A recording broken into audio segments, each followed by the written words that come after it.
Hi everyone, welcome to Samjo Learning. This is Rohit Dagar. This is the SMAP initiative, Samjo Mains Answer Writing Program, where we are practicing one high quality mains question every day. We are writing answers to it. और जो best answer होता है उसको हम एक YouTube video में review करते हैं and that person gets rewards. Total rewards that are being distributed over this 50-day streak is rupees 55,000. You can also participate and be eligible for winning these awards. It is very simple. Simply download the Samjo Learning app, join us on Telegram, and if you want to know more about Samjo Mains Answer Writing Program, SMAP 2021, all the links are in description. So get started today onwards. Right, so let us evaluate yesterday's best answer. Right, so the best answer for today is by Mohsin Sultana. अभी इस answer को review करते हैं, लेकिन पहले question को देख लेते हैं कि आज क्वेश्चन क्या था.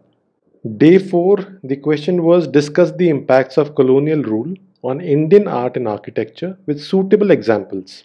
So make sure एक pivot point यहाँ पे colonial rule का impact देखना है, Indian art and architecture पे देखना है और example देने ज़रूरी हैं. पार्टिसिपेशन कल के मुकाबले थोड़ा कम था और इसका एक रीज़न भी है. जनरली आर्ट एंड कल्चर के जो क्वेश्चंस होते हैं वहाँ पर पार्टिसिपेशन कम ही रहता है, कम लोग आंसर्स लिखते हैं. Generally we are getting 750 plus comments, अभी 600 से कम है, बहुत ज़्यादा कम नहीं है. बट इससे आपको हल्का सा इंसाइट ये मिल सकता है कि आर्ट एंड कल्चर पे जनरली लोग क्वेश्चंस कम अटेम्प्ट करते हैं, स्कोर भी कम आता है क्योंकि थोड़ा सा लेंदी सिलेबस है, काफ़ी ज़्यादा चीज़ें याद रखनी पड़ती हैं. लोग इसको स्किप भी कर देते हैं ऐसे क्वेश्चंस को, या थोड़ा बहुत ही फाइट मारते हैं. ये आपके लिए एक इंडिकेशन है कि if you want to create an extra edge और आपके पास टाइम है तो मेक श्योर कि आप जो बहुत ही लेंदी और स्टैटिक सिलेबस है, for example art and culture वाला हिस्ट्री वाला पार्ट जो है GS1 में, वर्ल्ड हिस्ट्री वाला जो पार्ट है स्पेसिफिकली, एथिक्स का जो थियोरेटिकल पार्ट है, इनको प्रॉपरली कंप्लीट करो. बिकॉज यहाँ पे अगर आपके अच्छे आंसर्स होंगे you will definitely create an edge. Last के मोमेंट पे ये स्किप ही होते हैं, इसलिए इनको पहले पढ़ना बहुत ज़रूरी होता है. एनीवेज, पहले स्ट्रक्चर देखते हैं फिर आंसर को रिव्यू करेंगे. देखो, कॉलोनियल रूल के बारे में बोला हुआ है कि क्या इम्पैक्ट था on Indian art and architecture, दोनों को हमें देखना है विद सूटेबल एग्जाम्पल्स. आर्ट के बारे में जब बात होगी तो मैं पेंटिंग्स के बारे में भी बात करनी है, थोड़ा बहुत हमें म्यूज़िक और डांस के ऊपर जो इन्फ्लुएंस है वो लिखना है, और फिर आर्किटेक्चर में हम क्लासिफिकेशंस दिखाएंगे.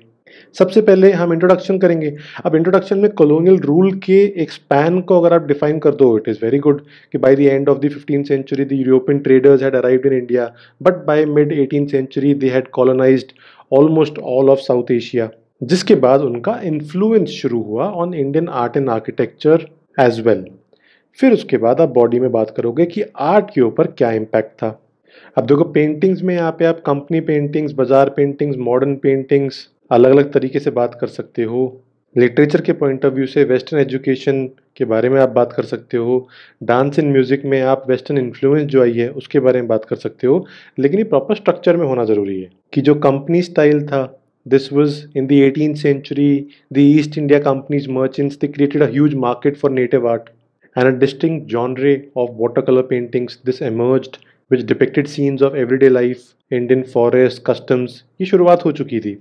फिर उसके बाद आर्ट स्कूल्स बनाए, specially the British, they built art schools in Calcutta and Madras in 1854, और फिर 1857 में बॉम्बे में आर्ट स्कूल बनाया to promote western values in art education. फिर उसके बाद आप राजा रवि वर्मा का जिक्र कर सकते हो. He is regarded as the first modernist.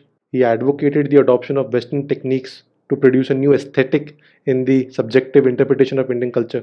फिर बात करो आप बंगाल स्कूल की, जिनकी मेन प्लेयर थे अवनींद्रनाथ टैगोर.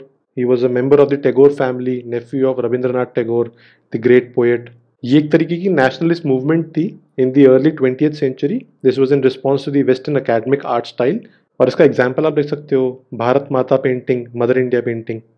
फिर म्यूज़िक और डांस के ऊपर भी इन्फ्लुएंस था कॉलोनियल पावर्स का, जिसमें मेन इन्फ्लुएंस ब्रिटिश का था. They brought rock, jazz, hip hop, western dances, they were infused with the Indian style.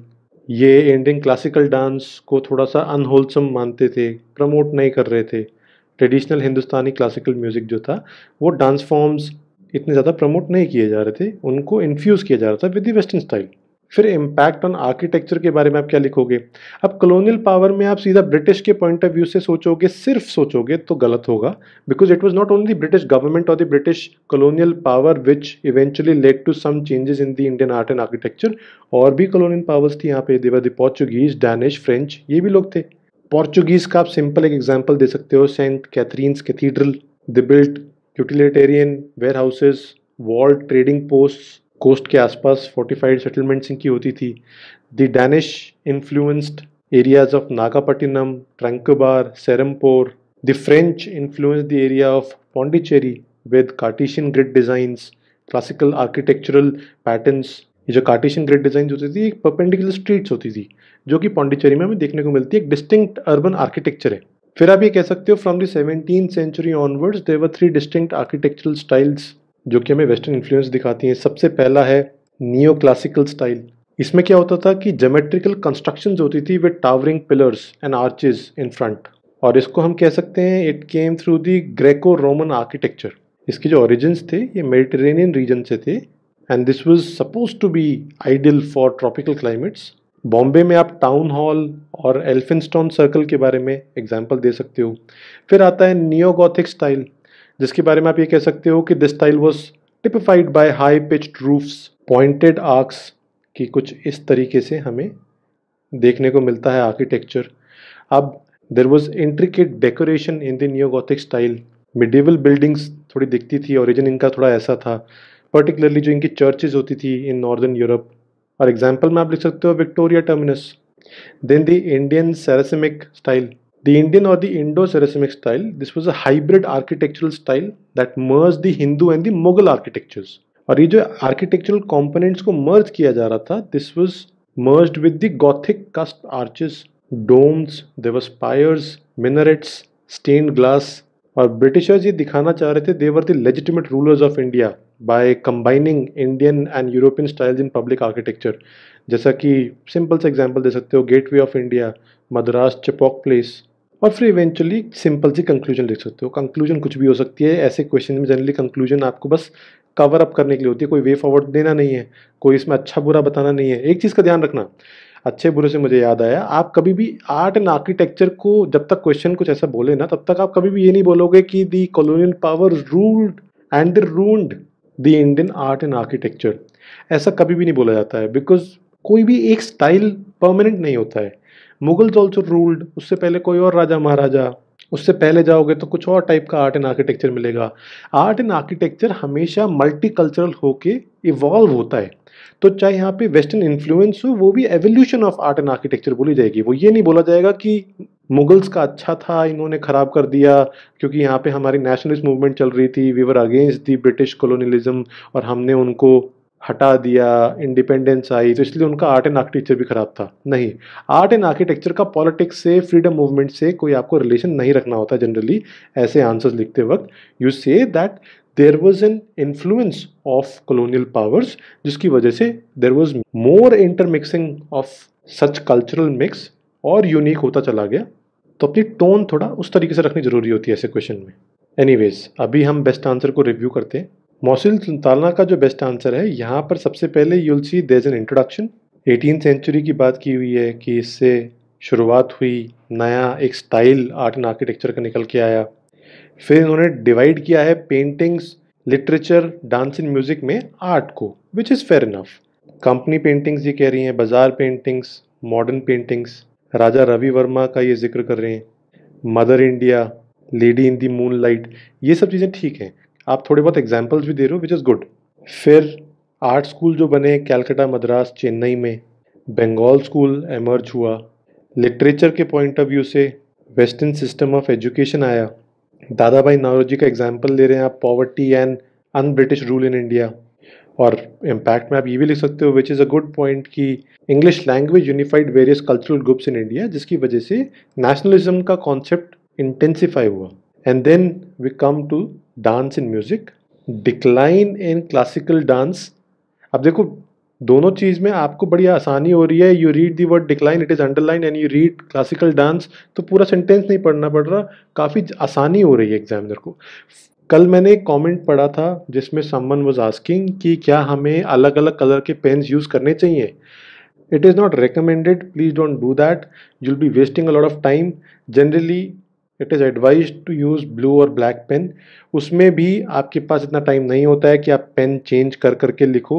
Neatness अपनी मेंटेन करो. If you want to underline, underline with a pencil or a black pen if you want to. अगर आप सिर्फ blue pen से लिख के blue pen से ही underline कर दोगे तो भी इट इज़ क्लियरली विजिबल. और जब आप टाइम बाउंड मैनर में रियल एग्जाम में आंसर लिख रहे हो, आपके पास इतना टाइम नहीं होता कि आप 4 कलर के पेन को यूज़ कर सको. अगर यूज़ करोगे तो आधा पेपर छूट जाएगा गारंटीड. और बहुत ज़्यादा सुंदर बनाने से एक्स्ट्रा मार्क्स की गारंटी नहीं होती है until and unless your content that you put in the answer is good. एक दो में आप चीज़ी होके थोड़ा एक्स्ट्रा पॉइंट्स ले जाओगे, लेकिन सब जगह नहीं मिलेंगे आपको मार्क्स. इसीलिए एक पेन यूज़ करो. सबसे आसान तरीका वो है अपनी आदत ही एक पेन से उसको ब्यूटीफुल बनाने में करो. Make boxes with the same pen if you can, underline with the same pen. That is the simplest possible way. और वो replicate करना आसान है across questions, across papers.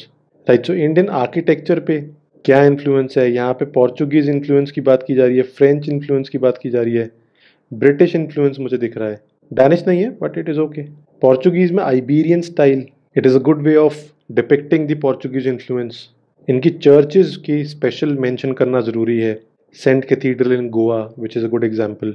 और जो फ्रेंच हैं इनके टाउन्स में कार्टेशियन ग्रिड प्लान्स होते थे, जो परपेंडिकुलर स्ट्रक्चर ये बनाते थे, अपना रोड्स का ग्रिड बनाते थे. The church of Sacred Heart of Jesus in Puducherry is a good example. British influence में you would talk about the Indo Gothic style, the new Roman style. ये आप मेंशन कर रहे हो, इट इज़ गुड कि it was a blend of Indian Persian and Gothic style. Pointed arch होते थे, thinner walls होती थी, लार्ज विंडोज़ होती थी. Victoria Memorial in Kolkata, steel iron and poured concrete. फिर न्यू रोमन स्टाइल में 1911 के बाद जनरली हमें देखने को मिला ये दिल्ली में इन्फ्लुएंस ज़्यादा थी. एडविन लुटियंस, हर्बर्ट बेकर, ये आप एग्जाम्पल्स लिख सकते हो आर्किटेक्ट्स के. अपटर्न डोम्स होते थे, ओरिएंटल मोटिव्स. कुछ पॉइंट्स बहुत अच्छे हैं लेकिन थोड़े बहुत पॉइंट्स हैं जो कि मिसिंग भी हैं. एग्जाम्पल में you can write supreme court of India, Rashtrapati Bhavan, और फिर कंक्लूड कर दो, that is fine. Overall this is a very good answer. Examples इसमें बहुत सारे हैं, कैटेगराइजेशन अच्छे से कर रखी है, नीटनेस अच्छी है, थोड़ा सा वर्ड लिमिट एक्सीड होती दिख रही है, कुछ पॉइंट्स मिसिंग भी हैं. फॉर एग्जाम्पल डैनिश मेंशन यहाँ पर नहीं है, इंडो सैरासेनिक स्टाइल मेंशन नहीं है, but overall it is a good answer. I would give this a 10.5 out of 15. It could have been a better answer if the word limit was under control. इसको 11.5 भी मिल सकते थे. काफ़ी complete answer है overall. Right, so I hope that you enjoyed watching the video. If you want to participate, simply join us on Telegram, download the Samjho Learning app. All the links are in description and you can get started. If you want to know what SMAP is, उसका भी link आपको description में मिल जाएगा. Right, so I hope that you enjoyed watching the video. See you in the next one. Thank you.